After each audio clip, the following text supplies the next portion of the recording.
Salam sejahtera, terima kasih karena bersama dengan saya di Nazilin Unity Channel. Ada yang menuduh Sanusi bohong.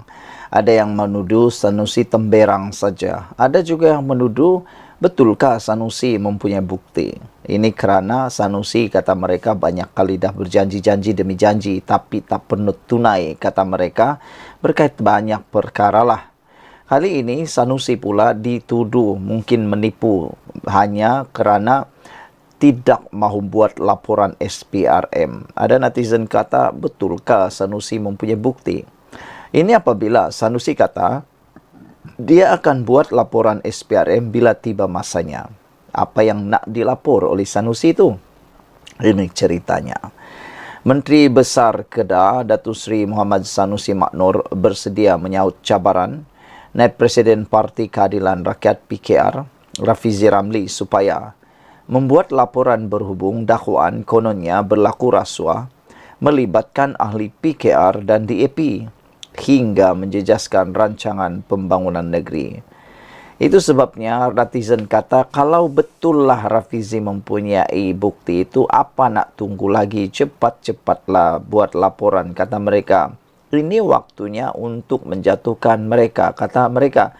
Terlebih lagi sekarang dah nak masuk pilihan raya Sungai Bakap. Jadi kenapa tidak pula guna isu itu kalau betul, kata mereka. Dan satu lagi hal, tiada nama yang disebut oleh Rafizi, siapa yang dimaksudkan pun tidak. Jadi ini lebih kurang macam surat layang sajalah.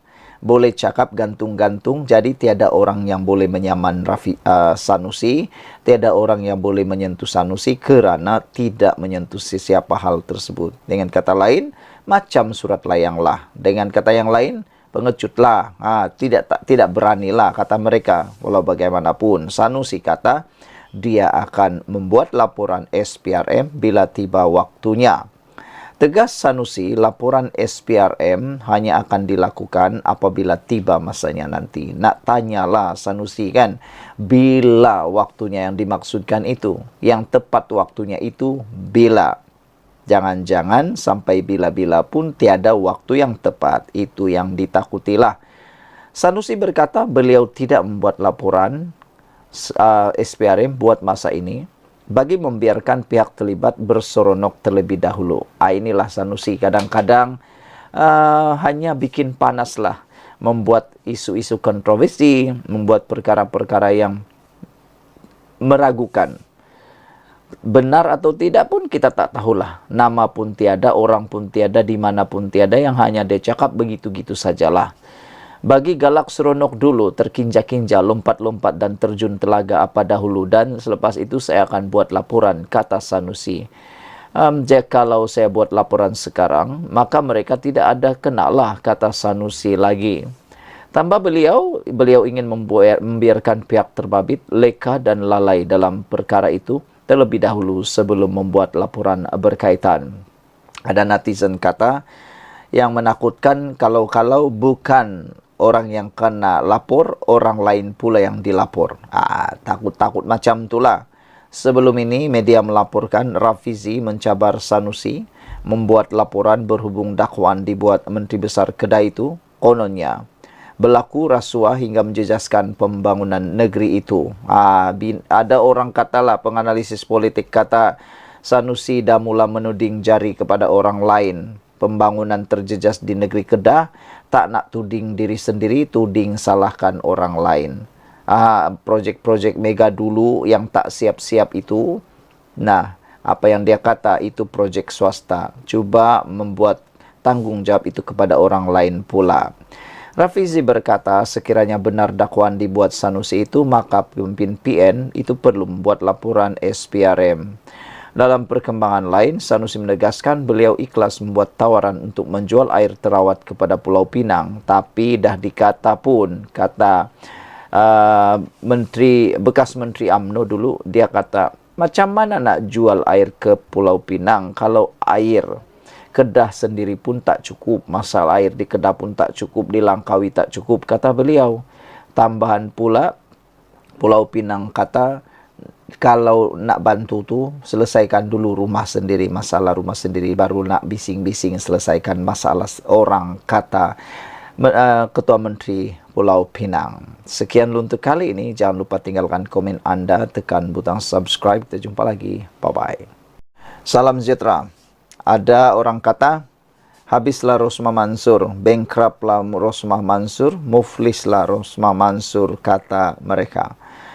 Ini apabila 1MDB memfailkan permohonan injuksi Mareva menghalang Rosmah keluar lupus aset lebih Amerika Syarikat dolar 346 juta atau bersamaan dengan 1,6 bilion ringgit Malaysia. Wow, punya banyak kan. 1MDB atau One Malaysian Development Berhad dan 10 syarikat lain memfailkan permohonan injuksi Mareva terhadap Datin Seri Rosmah Mansur bagi menghalang beliau mengeluarkan atau melupuskan mana-mana asetnya yang berjumlah lebih 1,6 bilion ringgit. Permohonan itu susulan saman difailkan terhadap isteri bekas Perdana Menteri itu dan seorang lagi individu berkaitan barangan mewah bernilai lebih 346 juta AS dolar yang didakwa diperoleh daripada dana 1MDB yang diseleweng. Permohonan difailkan 1MDB dan 5 anak syarikatnya, iaitu 1MDB Energy Holdings Limited, 1MDB Energy Limited dan beberapa yang lain dari pertama hingga ke-6. 5 lagi ialah Affinity Equity International Partners Limited dan macam-macam lagi syarikat yang lain. Menerusi permohonan yang difailkan semalam itu, semua pelanatif antara lain memohon injuksi bagi menghalang Rosmah daripada melupuskan aset berjumlah 346.01 juta AS dolar sama ada dalam bentuk kredit, saham syarikat, hartanah atau lain-lain. Defendant pertama iaitu Rosmah berhak untuk mengeluarkan dan membelanjakan daripada satu akaun bank atau sumber yang lain tidak melebihi RM10,000 sebulan atau apa-apa jumlah lain yang diperintahkan oleh mahkamah yang diperlukan oleh defendant pertama bagi perbelanjaan sara hidup dan perbelanjaan guamannya, kata pelanatif. Injuksi Mareva adalah perintah sementara yang menghalang defendant daripada melupuskan aset sehingga keputusan dicapai dalam kes antara pelanatif dan defendant. Permohonan itu akan didengar pada 14 Jun ini. Sementara itu, penyataan tuntutan 1MDB difailkan pada 4 Jun lalu mendakwa Rosmah memperoleh barang kemas, beg tangan dan barangan mewah lain yang dibeli menggunakan dana syarikat berkenan berjumlah lebih AS atau bersamaan dengan 1,6 bilion ringgit daripada 48 vendor berbeza di 14 negara.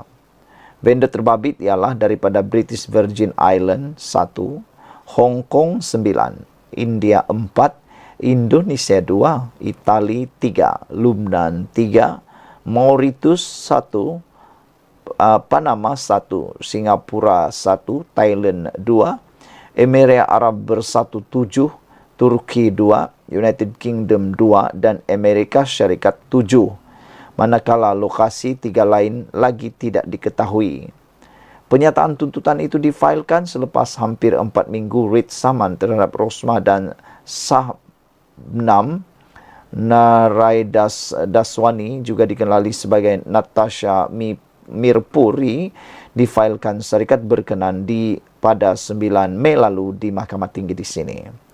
1MDB dan SRC mendakwa 8 entiti luar pesisir yang menerima dana tidak berkaitan dengan syarikat itu ialah Abar Seychelles, Affinity Equity dan lain-lain lagi, didakwa bertindak sebagai perantara serta membuat pembayaran bagi barangan mewah terbabit. Antara tempoh 2010 hingga 2014, 8 entiti di bidang kuasa luar pesisir termasuk planatif ke-7 hingga ke-11 telah membuat 320 bayaran berjumlah US dolar 348 juta kepada 48 vendor barangan mewah yang berbeza. Bayaran-bayaran ini telah dibuat untuk pembelian barangan mewah bagi defendant pertama iaitu Rosmah, dan barangan mewah ini telah diterima oleh defendant pertama dakwa Planatif. Oleh itu, semua Planatif antara lain menuntut Rosmah membayar US 346 juta atau sejumlah amount yang ditaksir oleh mahkamah, selain memohon deklarasi bahawa Planatif pertama hingga ke-6 mempunyai hak terhadap barangan mewah yang kini didakwa berada dalam simpanan defendant pertama. Sekian untuk kali ini. Jangan lupa tinggalkan komen anda, tekan butang subscribe. Bye-bye. Salam sejahtera. Ini keputusan terkini berkaitan dengan 6 ahli parlimen bersatu yang mahu dipecat, mau digugurkan daripada Parti Bersatu, dan adakah mereka akan kehilangan kerusi mereka. Hari ini, 6 wakil rakyat bersatu mengesahkan telah menerima notis terhenti keahlian dan mereka kata mereka akur keputusan parti. 6 wakil rakyat daripada Bersatu mengesahkan telah pun menerima notis daripada parti itu berhubung keahlian mereka terhenti serta-merta. Ahli Parlimen Gua Musang, Muhammad Azizi Abu Naim, memaklumkan beliau dan rakan-rakan menerima notis berkenan pada semalam menerusi email dan WhatsApp.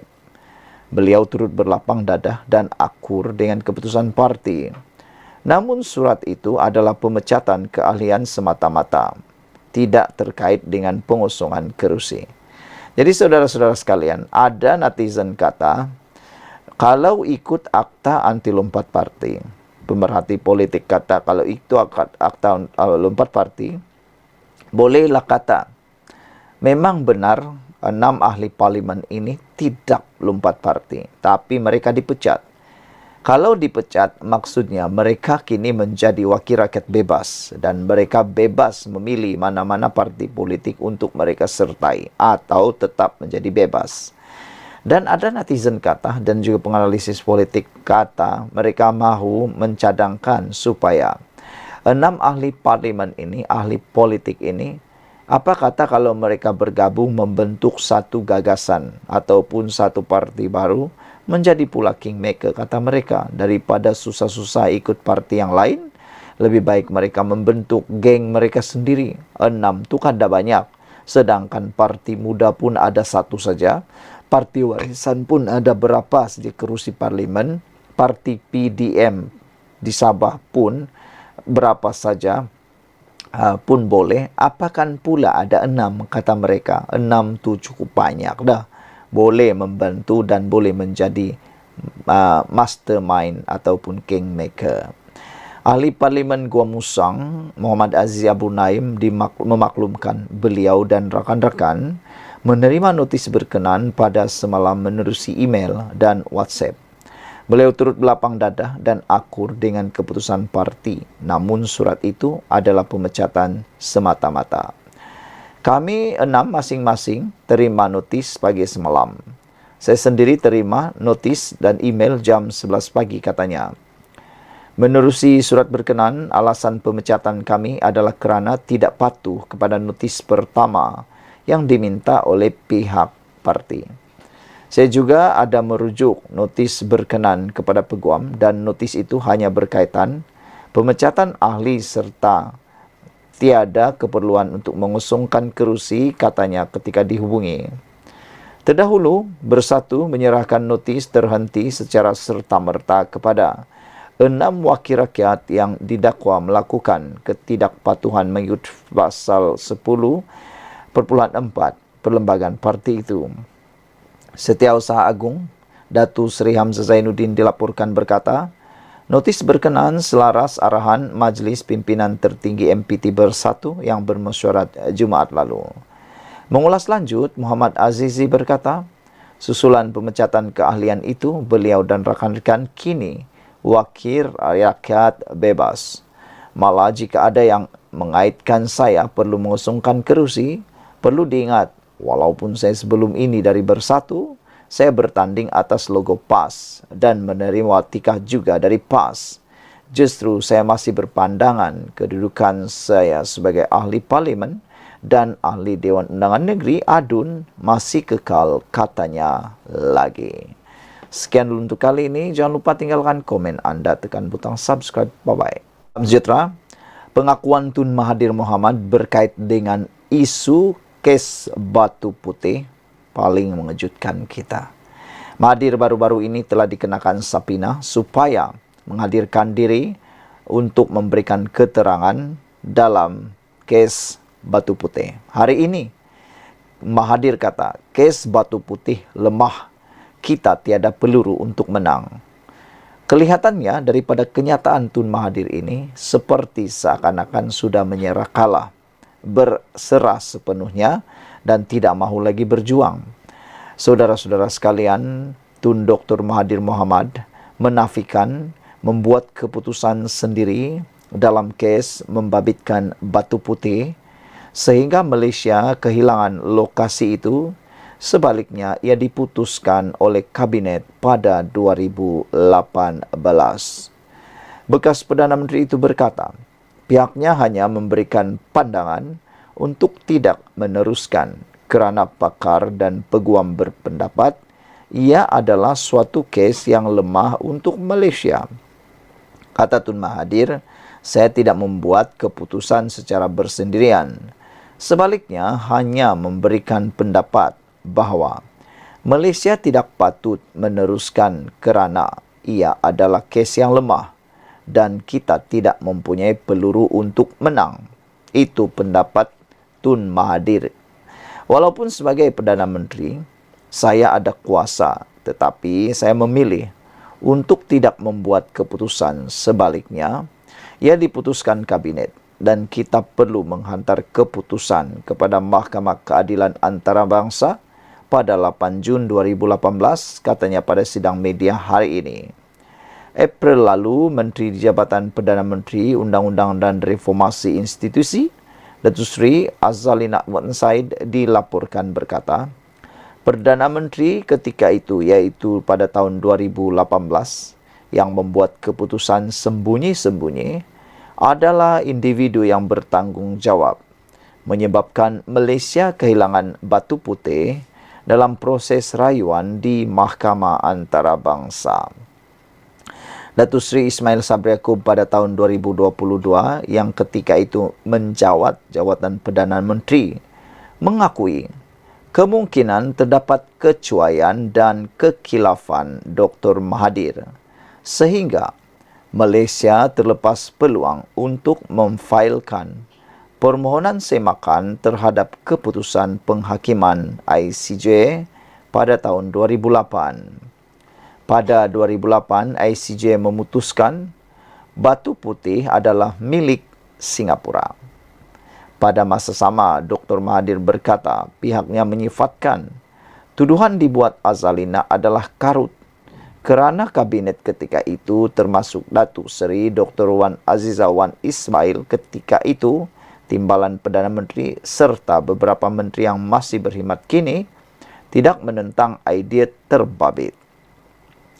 Mengenai kenyataan Tan Sri Mohamed Apandi Ali bahawa beliau tidak dirujuk oleh Dr. Mahathir ketika menarik balik permohonan membatalkan keputusan ICJ itu, beliau bagaimanapun berkata ia adalah kerana bekas peguam negara itu tidak boleh dipercayai dan tidak melakukan kerja dengan betul. Ketika ditanya sama ada beliau akan memfailkan tindakan undang-undang terhadap Azalina, Ismail Sabri dan Mohamed Apandi, Dr. Mahathir bagaimanapun berkata, beliau akan memikirkan terlebih dahulu mengenai perkara itu. Ini yang netizen tunggu-tunggu. Kata mereka, kalau betullah Mahathir ini difitnah ataupun sebagainya, kenapa tidak ambil tindakan undang-undang terhadap Azalina Uthman Said, Ismail Sabri Yaakob dan Mohamed Apandi kerana pendedahan mereka itu. Tapi Dr. Mahathir kata dia memikirkan terlebih dahulu. Kalau betullah kan, lebih baiklah Tun Mahathir membawanya ke mahkamah. Tapi jangan silap, mana tahu apabila dibawa di mahkamah, semuanya akan lebih terlondeh, lebih terdedah dan terbongkar pula. Saya akan memikirkan bagaimana perkara itu, kata Tun Mahathir. Kalau kita saman seseorang, ia akan mengambil masa 10 tahun untuk mendapatkan keputusan. Dan ketika itu saya sudah berada di tempat lain, meninggal dunia, katanya. Dalam perkembangan sama, Dr. Mahathir berkata, ketika Malaysia dan Singapura memutuskan untuk membawa perkara berkaitan batu putih kepada ICJ, perjanjian sudah dibuat bahawa apa sahaja keputusan perlu diterima oleh kedua-dua negara. Kita perlu mematuhi janji untuk terima keputusan. Kalau mungkir janji, nama buruk terhadap pada Malaysia, katanya lagi. Sekian dulu untuk kali ini. Jangan lupa tinggalkan komen anda, tekan butang subscribe. Bye-bye. Salam sejahtera. Terima kasih kerana bersama dengan saya di Nazilin Unity Channel. Tun Mahathir kata, persekutuan bantu negeri miskin termasuk Johor. Ini memang luar biasa. Bekas Perdana Menteri Tun Dr. Mahathir Mohamad mengingatkan semua pihak bahawa penubuhan Persekutuan Malaysia pada 1963 antara lain adalah untuk membantu negeri-negeri miskin di Semenanjung. Dr. Mahathir berkata, bagaimanapun ada negeri yang sudah memiliki kekayaan, namun kini seolah-olah enggan berkongsi hasil negeri dengan persekutuan. Kita buat persekutuan supaya kita boleh bantu negeri yang miskin oleh negeri yang kaya. Pada mulanya semua miskin. Johor pun miskin. Bila kita merdeka, kerajaan persekutuan perlu bantu Johor dan semua negeri lain. Sekarang, Johor menjadi kaya. Dia tak nak bagi dia punya duit.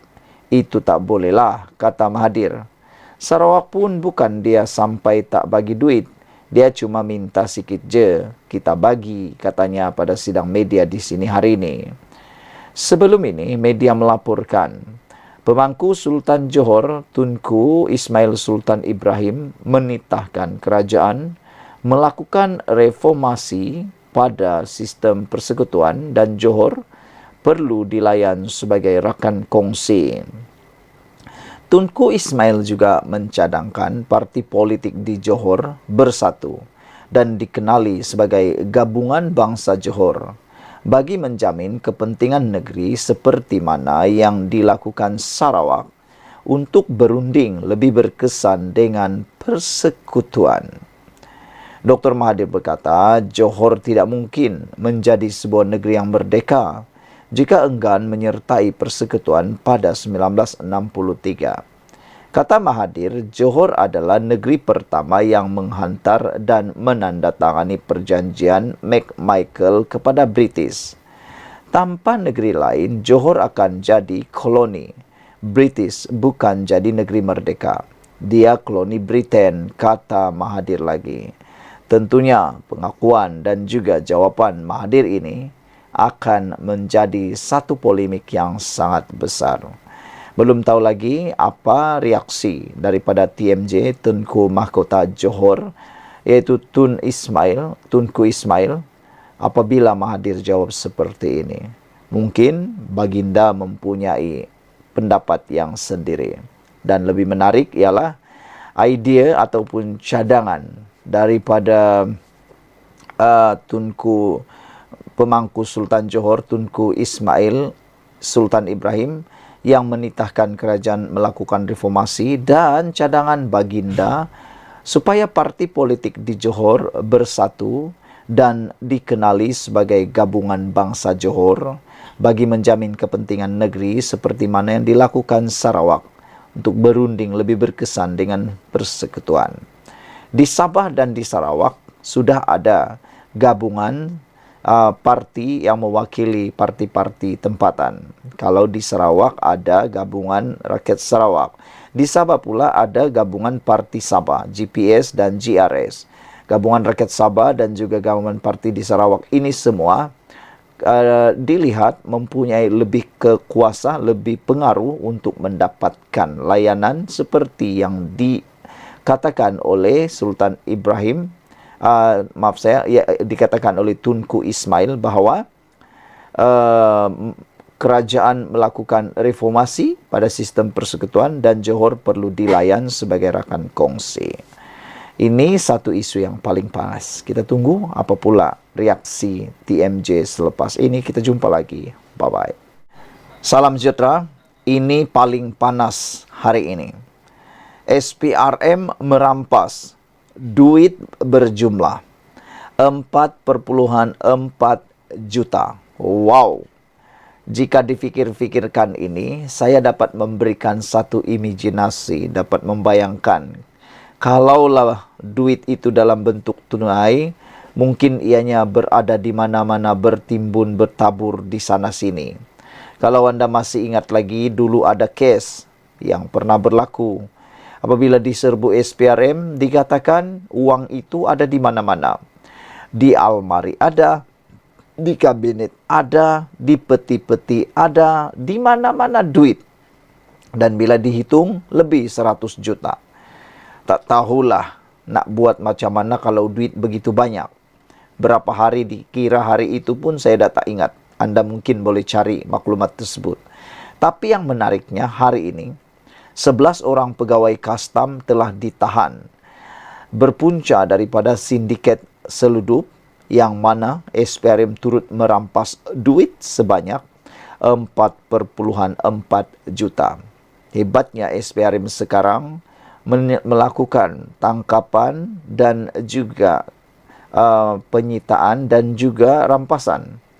Dulu jarang sekali kita mendengar perkara-perkara begitu. Kalau kita dengar pun seakan-akan itu seperti luar biasa magic. Tapi sekarang ini makin hari makin sudah biasa kita dengar. Bermaksud SPRM menjalankan tugas dengan begitu baik sekali. Sesuailah apabila Anwar Ibrahim mengisytiharkan perang terhadap rasuah secara habis-habisan. Bermaksud apa yang Anwar cakap memang dia buat dan menakutkan lebih ramai orang. SPRM juga menahan 6 individu dan merampas wang tunai yang dipercayai hasil daripada rasuah. Suruhanjaya Pencegahan Rasuah Malaysia SPRM menahan 17 individu termasuk 11 pegawai kastam bagi membantu siasatan kes penyeludupan barangan import dan elak cukai di Pelabuhan Klang membabitkan ketirisan berjumlah RM 3,5 bilion sejak 10 tahun lalu. Wow. Ini kes yang dikorek sejak 10 tahun lalu, melibatkan jumlah yang bukan alang-alang, bukan calang-calang. 3,5 bilion. Itu jumlah yang sangat luar biasa besarnya, saudara-saudara sekalian. Kalaulah itu tidak tiris, pasti banyak boleh digunakan. Sumber berkata, hasil siasatan SPRM juga berjaya merampas wang tunai berjumlah 4,4 juta dipercayai diperoleh secara rasuah oleh pegawai kastam terlibat. SPRM turut menyita 4 unit motosikal Yamaha XMAX setiap satunya berharga kira-kira Rp28.000, Toyota Alphard bernilai lebih Rp200.000, sebuah kereta BMW, barangan kemas, jam tangan mewah, dan sebidang lot tanah yang semuanya dibeli dengan wang tunai. Wow! Memang gila lah punya kaya ni kan. Bayangkan jumlah-jumlah itu, 28,000, 200,000, sebuah kereta BMW, barang kemas, jam tangan mewah, tanah pula dibeli dengan tunai. Ini kalau bukan orang yang kaya raya, jutawan tahap gaban, tak mungkinlah beli-beli benda-benda tu. Menurut sumber, SPRM turut membekukan 12 akaun syarikat dan individu dengan anggaran nilai berjumlah RM2 juta. Sementara itu, Timbalan Ketua Pesuruh Jaya Operasi SPRM, Ahmad Kushairi Yahya, ketika dihubungi, mengesahkan semua individu tersebut ditahan bagi membantu siasatan. SPRM dan Kastam dalam operasi bersama awal bulan lalu menahan 19 kontena mengandungi pelbagai barangan import dengan 5 daripadanya mengandungi pelbagai jenis barangan bercukai termasuk lampu LED, lampu solar dan tin daging babi diproses. Semua kontena tersebut diisytiharkan sebagai barangan import termasuk kerusi roda, tekstil dan jamban duduk bagi mengelakkan cukai. Pihak berkuasa juga sedang memburu seorang lelaki warga Singapura yang disyaki dalam sindiket berkenan. Sekian dulu kali ini, jangan lupa tinggalkan komen anda. Jom sokong tindakan kerajaan menghapuskan rasuah. Jumpa lagi. Selamat petang, salam sejahtera. Terima kasih kerana bersama dengan saya di Nazilin Unity Channel. Ini perkembangan terkini cerita menantu Muhyiddin Yassin. Persoalannya, sudah ditangkap atau belum, sudah serah diri atau belum, sudah diketahui tempatnya atau belum. Semuanya itu hanya diketahui kalau ada orang yang bocorkan. Ada yang merayu supaya Muhyiddin Yassin memberitahu lokasi menantunya. Ada juga yang memberitahu supaya Muhyiddin merayu kepada menantunya supaya pulang ke Malaysia untuk selesaikan kesnya. Tapi lain pula cerita. SPRM kata disahkan. SPRM belum lagi menerima panggilan menantu Muhyiddin untuk serah diri. Wah, ada netizen kata boleh tahan juga lihatnya menantu Muhyiddin ini untuk pulang ke Malaysia. Mereka persoalkan apa sebenarnya yang menjadi ketakutan kepada menantu Muhyiddin ini sehingga sanggup tak pulang ke Malaysia. Mereka bertanya, mereka samakan dan mereka bandingkan menantu Muhyiddin dengan Raja pelarian iaitu Raja Petra Kamarudin yang tak balik-balik ke Malaysia lagi. Kata mereka, apa yang ditakuti sangat? Kalau benar tak salah, kenapa tak pulang ke Malaysia? Kalau salah, memanglah patut takut, kata mereka lagi. Jadi itu sebabnya apabila SPRM mengesahkan menantu Muhyiddin belum menelefon atau membuat panggilan atau serah diri, ramai orang yang marah. Suruhanjaya Pencegahan Rasuah Malaysia SPRM mengesahkan masih belum menerima panggilan daripada ahli perniagaan Datuk Muhammad Adlan Berhan, iaitu menantu kepada bekas Perdana Menteri Tan Sri Muhyiddin Yassin berhubung pertuduhan pecah amanah. Ketua Pesuruhjaya SPRM Tan Sri Azam Baki berkata, pihaknya masih meneruskan usaha mengesan keberadaan Muhammad Adlan selain meminta individu tersebut untuk menyerah diri dan menghadapi pertuduhan yang dikenakan. Tindakan lanjut setakat ini, kita masih teruskan usaha dengan polis antarabangsa atau Interpol dan pihak berkuasa lain bagi mengesan beliau, kata Azam Baki. Azam berkata demikian ketika ditemui media selepas majlis pelancaran buku The Sin of Corruption, A Religious Perspective oleh Transparency International Malaysia TI Malaysia di Pusat Konvensyen Antarabangsa Putrajaya PICC pada Khamis. Sinar Harian pada Februari melaporkan bahawa Azam mengesahkan siasatan ke atas Muhammad Adlan sudah lengkap, namun keberadaan individu berkenan belum dikenal pasti, memandangkan beliau tidak pulang ke tanah air selepas keluar dari Malaysia pada Mei tahun lalu. Jelasnya, Muhammad Adlan perlu kembali ke tanah air bagi menghadapi pertuduhan oleh SPRM membabitkan kes pecah amanah jenayah CBT. Pada Oktober tahun lalu, Pengarah Jabatan Siasatan Jenayah JSJ Bukit Aman, Datuk Seri Muhammad Suhaili Muhammad Zain memberitahu telah menyerahkan dokumen kepada Interpol untuk permohonan notis merah terhadap Muhammad Adlan dan peguamnya Mansur Saad. Beberapa dokumen termasuk draft pertuduhan kes membabitkan 2 individu terlibat diserahkan kepada PDRM bagi melengkapkan permohonan notis merah.